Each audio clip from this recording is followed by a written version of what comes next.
ଖ୍ରୀଷ୍ଟରେ ପ୍ରିୟ ଭାଇ ଏବଂ ଭଉଣୀମାନେ, ଆପଣଙ୍କ ପ୍ରତ୍ୟେକଙ୍କୁ ଆଉ ଗୋଟେ ଭିଡ଼ିଓକୁ ମୁଁ ସ୍ୱାଗତ କରୁଅଛି।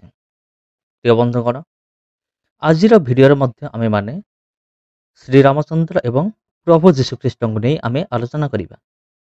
ପୂର୍ବ ଭିଡ଼ିଓରେ ମଧ୍ୟ ଆମେମାନେ ଶ୍ରୀରାମଚନ୍ଦ୍ର ଏବଂ ପ୍ରଭୁ ଯୀଶୁଖ୍ରୀଷ୍ଟଙ୍କ ବିଷୟକୁ ନେଇ ଆମେ ଆଲୋଚନା କରିଥିଲୁ।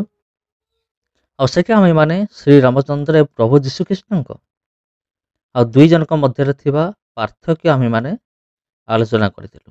ଦୁଇ ଜଣଙ୍କ ଭିତରେ ପାର୍ଥକ୍ୟ କ'ଣ ଅଛି, ଆଉ ସେଠି ଆମେ ଆଲୋଚନା କରିଥିଲୁ କାହା ରାଜ୍ୟ ଆସିବା ଦରକାର। ଏବଂ ଆଉ ମଧ୍ୟ ଆମେମାନେ ଆଲୋଚନା କରିଥିଲୁ ଯେ ଭାରତରେ ଏବଂ ପୃଥିବୀରେ କେଉଁ ଧର୍ମର ଲୋକମାନେ କେତେ ଶତକଡ଼ା ବାସ କରନ୍ତି। ତେବେ ଆଜିର ଭିଡ଼ିଓ ବନ୍ଧୁଗଣ ଆଉ ସେଇଭଳି ତା ସହିତ ରିଲେଟେଡ୍ ଅଛି, କିନ୍ତୁ ଟିକେ ଅଲଗା ଅଛି। ଆଉ ଆମେ କିଛି ଅଲଗା ବିଷୟ ଆମେ ଆଲୋଚନା କରିବା। ଆଉ ଚାଲନ୍ତୁ ବନ୍ଧୁଗଣ, ଆମେମାନେ ଭିଡ଼ିଓକୁ ଆମେ ଆରମ୍ଭ କରିବା। ତେବେ ବନ୍ଧୁଗଣ, ଆଜିର ଭିଡ଼ିଓର ବିଷୟବସ୍ତୁ ହେଉଛି ଶ୍ରୀରାମଚନ୍ଦ୍ର ଏବଂ ଯୀଶୁଖ୍ରୀଷ୍ଟ ଦୁଇ ଜଣ ଏକା କି, ଦୁଇ ଜଣ ସମାନ କି? ଏହି ପ୍ରଶ୍ନକୁ ନେଇ ଆମେମାନେ ଆଲୋଚନା କରିବା। କାହିଁକି ମୁଁ କହୁଅଛି ନା, ଆପଣମାନେ ଦେଖିଥିବେ ମାନେ ଅନେକ ଜାଗାରେ ଲୋକମାନେ କହନ୍ତି ସମସ୍ତେ ହେଉଛନ୍ତି ଏକ, ସମସ୍ତ ଈଶ୍ୱର ଏକ, ସବୁ ଭଗବାନ ଏକ, ରାମ ଯିଏ, ଆଲା ସିଏ, ଯୀଶୁ ସିଏ, କୃଷ୍ଣ ସିଏ, ମାନେ ଏମିତି ଲୋକମାନେ କହନ୍ତି ମାନେ ସମସ୍ତେ ହେଉଛନ୍ତି ଏକ, କିନ୍ତୁ ଆମେମାନେ ଅଲଗା ଅଲଗା ରୂପରେ ପୂଜା କରୁ।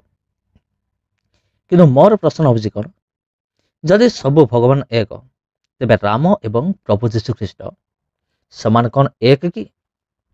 ସେମାନେ କ'ଣ ଗୋଟିଏ କି? ତେବେ ମୋର ପ୍ରିୟ ଭାଇ ଏବଂ ଭଉଣୀମାନେ, ଯଦି ଆମେ ଶ୍ରୀରାମଚନ୍ଦ୍ରଙ୍କ ବିଷୟ ଦେଖିବା ଆଉ ପ୍ରଭୁ ଯୀଶୁଖ୍ରୀଷ୍ଟଙ୍କର ଜନ୍ମକୁ ଦେଖିବା, ତେବେ ସେମାନଙ୍କର ଜନ୍ମ ଭିତରେ ବହୁତ ଅନ୍ତର ହୋଇକି ଅଛି। ମାନେ କେମିତି ନା, ଯଦି ଆମେ ଶ୍ରୀରାମଚନ୍ଦ୍ରଙ୍କ ବିଷୟ ଦେଖିବା, ସେ ପ୍ରଭୁ ଯୀଶୁଖ୍ରୀଷ୍ଟଙ୍କର ଜନ୍ମ ପୂର୍ବରୁ ସେ ଜନ୍ମ ହୋଇଥିଲେ। ଆଉ ତାଙ୍କର ଜନ୍ମ ଫେବୃଆରୀ ମାସ 22 ତାରିଖ 7119 BCE, ଅର୍ଥାତ୍ ପ୍ରଭୁ ଯୀଶୁଖ୍ରୀଷ୍ଟଙ୍କ ଜନ୍ମ ପୂର୍ବରୁ ହିଁ ତାଙ୍କର ଜନ୍ମ ହୋଇଥିଲା। ଆଉ ପ୍ରଭୁ ଯୀଶୁଖ୍ରୀଷ୍ଟଙ୍କର ଜନ୍ମ ଯେବେ ହେଲା, ସେବେଠାରୁ ମସିହା ଖ୍ରୀଷ୍ଟପୂର୍ବ ଖ୍ରୀଷ୍ଟାବ୍ଦ ଏହିସବୁ ବିଷୟ ଆରମ୍ଭ ହେଲା। ଆଉ ରାମଚନ୍ଦ୍ର ଏବଂ ପ୍ରଭୁ ଯୀଶୁଖ୍ରୀଷ୍ଟ ଯଦି ଏକ, ତେବେ ସେମାନଙ୍କର ଜନ୍ମ ତାରିଖ କାହିଁକି ସେମାନଙ୍କର ଅଲଗା ଅଲଗା ଅଟେ? ତେବେ ମୋର ପ୍ରଶ୍ନ ହେଉଛି ଏଇଟା। ତେବେ ଆମେ ଶେଷରେ ଆମେ ଗୋଟେ ସିଦ୍ଧାନ୍ତରେ ଆମେ ଉପନୀତ ହେବା ଯେ ଯଦି ରାମଚନ୍ଦ୍ର ପ୍ରଭୁ ଯୀଶୁଖ୍ରୀଷ୍ଟ ଏକ, ତେବେ କାହିଁକି ଏକ? ଆଉ ଯଦି ନୁହନ୍ତି, ତେବେ କାହିଁକି ନୁହନ୍ତି? ଆଉ ଏଇଟା ତ ଗଲା ଶ୍ରୀରାମଚନ୍ଦ୍ର ଏବଂ ପ୍ରଭୁ ଯୀଶୁଖ୍ରୀଷ୍ଟଙ୍କ ମଧ୍ୟରେ ଥିବା ଜନ୍ମର ପାର୍ଥକ୍ୟ। ମାନେ ପ୍ରଭୁ ଯୀଶୁଖ୍ରୀଷ୍ଟ ଯେବେ ଜନ୍ମ ହେଲେ, ସେବେଠାରୁ ଖ୍ରୀଷ୍ଟପୂର୍ବ ଖ୍ରୀଷ୍ଟାବ୍ଦ ଆରମ୍ଭ ହେଲା।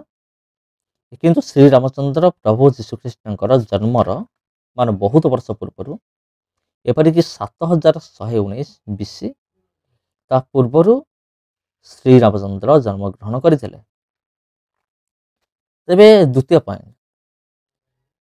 ପଏଣ୍ଟ ହେଉଛି ଶ୍ରୀରାମଚନ୍ଦ୍ର ବିବାହ କରିଥିଲେ, କିନ୍ତୁ ପ୍ରଭୁ ଯୀଶୁଖ୍ରୀଷ୍ଟ ତାଙ୍କ ଜୀବନରେ କେବେ ମଧ୍ୟ ବିବାହ କରିନଥିଲେ। ଯଦି ଆମେ ଶ୍ରୀରାମଚନ୍ଦ୍ରଙ୍କ ବିଷୟ ଦେଖିବା, ତେବେ ସେ ସୀତାଙ୍କୁ ବିବାହ କରିଥିଲେ। ଆଉ ସେ କେମିତି ବିବାହ କଲେ ଆପଣମାନେ ଜାଣିଥିବେ। ସ୍ୱୟଂବର ଆୟୋଜନ ହୋଇଥିଲା।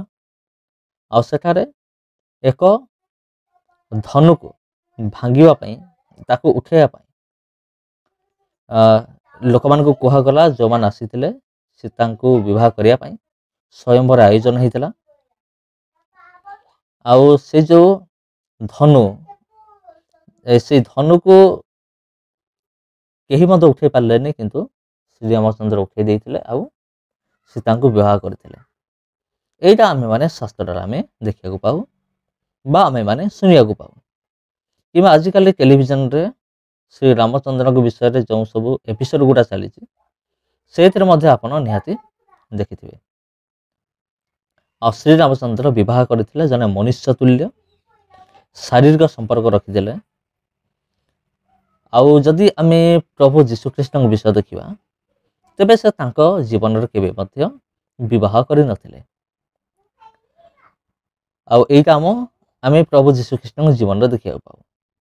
ସେ ଯେତେବେଳେ ଜନ୍ମ ହେଲେ, ଜନ୍ମର 30 ବର୍ଷ ପର୍ଯ୍ୟନ୍ତ ସେ ନିଜର ପିତାମାତାଙ୍କୁ କାର୍ଯ୍ୟରେ ସାହାଯ୍ୟ କଲେ।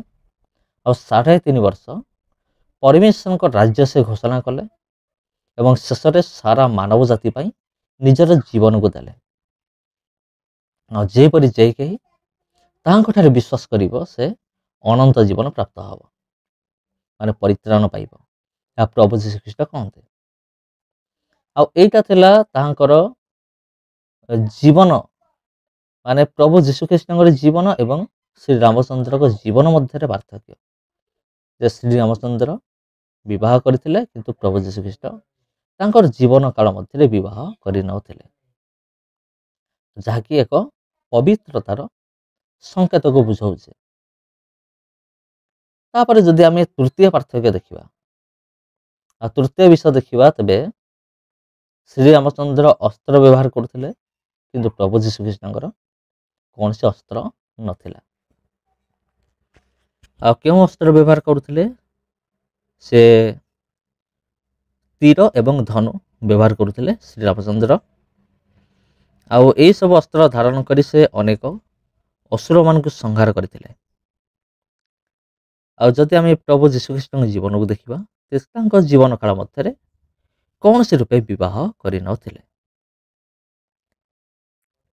ଆଉ ପରବର୍ତ୍ତୀ ଚତୁର୍ଥ ପାର୍ଥକ୍ୟ ଆମେ ଦେଖିବା, ଶ୍ରୀରାମଚନ୍ଦ୍ରଙ୍କର ଜନ୍ମ ପୁରୁଷ ଏବଂ ନାରୀର ମିଳନରୁ ହୋଇଥିଲା। ଅର୍ଥାତ୍ ଜଣେ ମନୁଷ୍ୟ ଯେପରି ଶାରୀରିକ ସମ୍ପର୍କ ସ୍ଥାପନ କରି ସନ୍ତାନ ପ୍ରସବ କରେ, ସେହିଭଳି ଶ୍ରୀରାମଚନ୍ଦ୍ରଙ୍କର ଜନ୍ମ ହୋଇଥିଲା। କିନ୍ତୁ ପ୍ରଭୁ ଯୀଶୁଖ୍ରୀଷ୍ଟଙ୍କର ଜନ୍ମ କୌଣସି ପୁରୁଷ ଏବଂ ନାରୀର ସ୍ପର୍ଶ ରହିନଥିଲା। ତାହାର ମଧ୍ୟ ବୈଜ୍ଞାନିକ ପ୍ରମାଣ ରହିଅଛି, ଯାହାକି ଆସନ୍ତା ଦିନମାନଙ୍କରେ ମୁଁ ଭିଡ଼ିଓ ନେଇକି ଆସୁଅଛି। କିପରି ପ୍ରଭୁ ଯୀଶୁଖ୍ରୀଷ୍ଟ ବିନା ପୁରୁଷ ଏବଂ ନାରୀର ମିଳନରୁ ସୃଷ୍ଟି ହେଲା, ତାର ପ୍ରମାଣ କ'ଣ, ସେ ବିଷୟରେ ଭିଡ଼ିଓ ମୁଁ ନେଇକି ଆସୁଛି। ଯଦି ଆପଣମାନେ ଇଣ୍ଟରେଷ୍ଟେଡ୍ ସେ ଭିଡ଼ିଓ ଦେଖିବା ନିମନ୍ତେ, ତେବେ ମୋତେ କମେଣ୍ଟ ନିଶ୍ଚିତ ଭାବରେ କରନ୍ତୁ। ଆପଣମାନଙ୍କର କମେଣ୍ଟ ଯେତେ ଅଧିକ ପରିମାଣରେ ଆସିବ, ଆଉ ମୋତେ ସେତେ ଆଉ ଟିକେ ଲାଗିବ, ଉତ୍ସାହିତ ଲାଗିବ ସେମିତି ଭିଡ଼ିଓ ତିଆରି କରିବା ପାଇଁ, ସେମିତି ପ୍ରମାଣ ସବୁ ଯୋଗାଡ଼ କରିବା ପାଇଁ। ତେଣୁ ଆପଣ ଯଦି ଚାହୁଁଛନ୍ତି ସେମିତି ଭିଡ଼ିଓ ଦେଖିବା ପାଇଁ, ମୋତେ କମେଣ୍ଟ ମାଧ୍ୟମରେ ଜଣାଇବେ। ଆଉ ଆମେମାନେ ଆଲୋଚନା କଲୁ ଯେ ଶ୍ରୀରାମଚନ୍ଦ୍ରଙ୍କ ଜନ୍ମ ପୁରୁଷ ଏବଂ ନାରୀର ଶାରୀରିକ ସମ୍ପର୍କରେ ହୋଇଥିଲା, କିନ୍ତୁ ପ୍ରଭୁ ଯୀଶୁଖ୍ରୀଷ୍ଟଙ୍କର ଜନ୍ମ ସେମିତି ହେଇନଥିଲା। କାରଣ ପ୍ରଭୁ ଯୀଶୁଖ୍ରୀଷ୍ଟଙ୍କ ଜନ୍ମ ପୂର୍ବରୁ ଯୀଶୁଙ୍କର ମାତା ମରିୟମ ଜଣେ କୁଆଁରୀ ଥିଲେ। ସେ କୌଣସି ପୁରୁଷକୁ ସ୍ପର୍ଶ କରିନଥିଲେ। ସେ କିପରି ଗର୍ଭଧାରଣ କଲେ? ପବିତ୍ର ଆତ୍ମାଙ୍କର ଶକ୍ତିରେ। କାରଣ ଈଶ୍ୱରଙ୍କ ଠାରେ ସମସ୍ତ ବିଷୟ ସମ୍ଭବ ଅଟେ। ଜଗତକୁ ଯିଏ ଉଦ୍ଧାର କରିବେ, ସେ ନିଷ୍ପାପ ହେବା ଦରକାର, ଆଉ ବିନା ଶାରୀରିକ ସମ୍ପର୍କରୁ ସୃଷ୍ଟି ହେବା ଦରକାର। ତାର ପରବର୍ତ୍ତୀ ଆମେ ଦେଖିବା ପାର୍ଥକ୍ୟ, ପଞ୍ଚମ ବିଷୟ ହେଉଛି ଯେ ଶ୍ରୀରାମଚନ୍ଦ୍ର ଯେତେବେଳେ ମଲେ, ସେ କେମିତି ମଲେ? ଆମେ ପୂର୍ବ ଭିଡ଼ିଓରେ ଆଲୋଚନା କରିଥିଲୁ। ସେ ସରଜୁ ନଦୀରେ ଆତ୍ମହତ୍ୟା କରିଥିଲେ, ଯାହା ଆମେ ଦେଖିବାକୁ ପାଉ। ଆଉ ଯଦି ଆମେ ପ୍ରଭୁ ଯୀଶୁଖ୍ରୀଷ୍ଟ ଏଇ ଯେଉଁ ତାଙ୍କ ମୃତ୍ୟୁକୁ ଦେଖିବା, ତାଙ୍କ କ୍ରୁଶରେ ମାରି ଦିଆଗଲା, ଦୁଇ ଜଣ ଯାକ ମଲେ। ଶ୍ରୀରାମଚନ୍ଦ୍ର ମଧ୍ୟ ମୃତ୍ୟୁବରଣ କଲେ, ପ୍ରଭୁ ଯୀଶୁଖ୍ରୀଷ୍ଟ ମଧ୍ୟ ମୃତ୍ୟୁବରଣ କଲେ।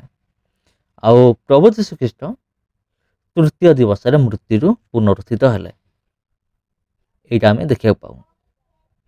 ତେବେ ପ୍ରିୟ ବନ୍ଧୁଗଣ, ଯଦି ଶ୍ରୀରାମଚନ୍ଦ୍ର ଏବଂ ପ୍ରଭୁ ଯୀଶୁଖ୍ରୀଷ୍ଟ ଯଦି ଏକ ହେଇଥାନ୍ତେ, ତେବେ ସେମାନଙ୍କର ଜନ୍ମ ମଧ୍ୟ ଗୋଟେ ହେଇଥାନ୍ତା, ଆଉ ସେମାନଙ୍କର ଚରିତ୍ର, ସେମାନଙ୍କର କାର୍ଯ୍ୟକଳାପ ଆଉ ସବୁ ଗୋଟେ ହେଇଥାନ୍ତା। ଯଦି ପ୍ରଭୁ ଯୀଶୁଖ୍ରୀଷ୍ଟ 3 ଦିନ ପରେ ମୃତ୍ୟୁରୁ ପୁନରୁତ୍ଥିତ ହେଲେ, ତେବେ ଶ୍ରୀରାମଚନ୍ଦ୍ର ମଧ୍ୟ ନିଜର ମୃତ୍ୟୁ ପରେ ପୁନରୁତ୍ଥିତ ହେବା ଦରକାର। ତାପରେ ସେ ଅବତାର ଗ୍ରହଣ କଲେ, ସେଇଟା ଅଲଗା କଥା। ଆଉ ହିନ୍ଦୁ ଶାସ୍ତ୍ର ବର୍ଣ୍ଣନା କରେ ଯେ ଶ୍ରୀରାମଚନ୍ଦ୍ର ଅବତାର ଗ୍ରହଣ କରିଥିଲେ, କିନ୍ତୁ ପ୍ରଭୁ ଯୀଶୁଖ୍ରୀଷ୍ଟ ମୃତ୍ୟୁରୁ ପୁନରୁତ୍ଥିତ ହୋଇଥିଲେ। ଯଦି ଦୁଇ ଜଣ ଗୋଟିଏ ହେଇଥାନ୍ତା ତେବେ ସେମାନଙ୍କର କାର୍ଯ୍ୟକଳାପ ମଧ୍ୟ ଗୋଟିଏ ହେଇଥାନ୍ତା। ତେବେ ଶେଷରେ ଆମେ ଏହି ସିଦ୍ଧାନ୍ତରେ ଉପନୀତ ହେଲୁ ଯେ ପ୍ରଭୁ ଯୀଶୁଖ୍ରୀଷ୍ଟ ଏବଂ ଶ୍ରୀରାମଚନ୍ଦ୍ର ଦୁଇ ଜଣ ଏକ ନୁହନ୍ତି, ଦୁଇ ଜଣ ଅଲଗା ଅଲଗା ଅଟନ୍ତି। ତେବେ ଖ୍ରୀଷ୍ଟର ପ୍ରିୟ ଭାଇ ଓ ଭଉଣୀମାନେ, ଆପଣମାନଙ୍କ ପ୍ରତ୍ୟେକଙ୍କୁ ଆନ୍ତରିକ ନମସ୍କାର। ମୁଁ ଆଶା କରେ ଏହି ଭିଡ଼ିଓ ନିଶ୍ଚିନ୍ତ ଭାବରେ ଆପଣଙ୍କ କାମରେ ଆସିବ, ଆପଣଙ୍କ ସେବା କାର୍ଯ୍ୟରେ, ଆପଣଙ୍କ ସୁସମାଚାର ପ୍ରଚାର କାର୍ଯ୍ୟରେ ମଧ୍ୟ ଏହା ନିଶ୍ଚୟ ସାହାଯ୍ୟ କରିବ।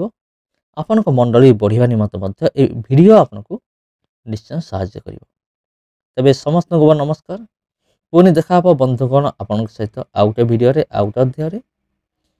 ଆଉ ଆସନ୍ତା ଭିଡ଼ିଓରେ ମଧ୍ୟ ଆମେ ଏହିପରି ଗୁରୁତ୍ୱପୂର୍ଣ୍ଣ ବିଷୟ ଗୁଡ଼ିକ ଆଲୋଚନା କରିବା, ଯାହାକି ଜଣେ ପ୍ରଭୁ ବିଶ୍ୱାସୀର ଖ୍ରୀଷ୍ଟିଆନ ଜୀବନରେ ଜାଣିବା ନିହାତି ଆବଶ୍ୟକ ଅଟେ। ତେବେ ଯଦି ଆପଣ ଚ୍ୟାନେଲକୁ ନୂଆ ଆସୁଛନ୍ତି ତେବେ ସବସ୍କ୍ରାଇବ୍ କରନ୍ତୁ, କାରଣ ଏହିଭଳି ଭିଡ଼ିଓ ମୁଁ ସର୍ବଦା ଆପଣଙ୍କ ନିମନ୍ତେ ମୁଁ ସର୍ବଦା ଆଣିଥାଏ।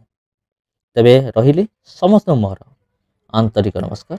ଆଉ ଏହି ଭିଡ଼ିଓକୁ ଆପଣ ଅନ୍ୟମାନଙ୍କ ସହିତ ସେୟାର ମଧ୍ୟ କରିବା ନିମନ୍ତେ ଭୁଲିବେ ନାହିଁ। ନମସ୍କାର।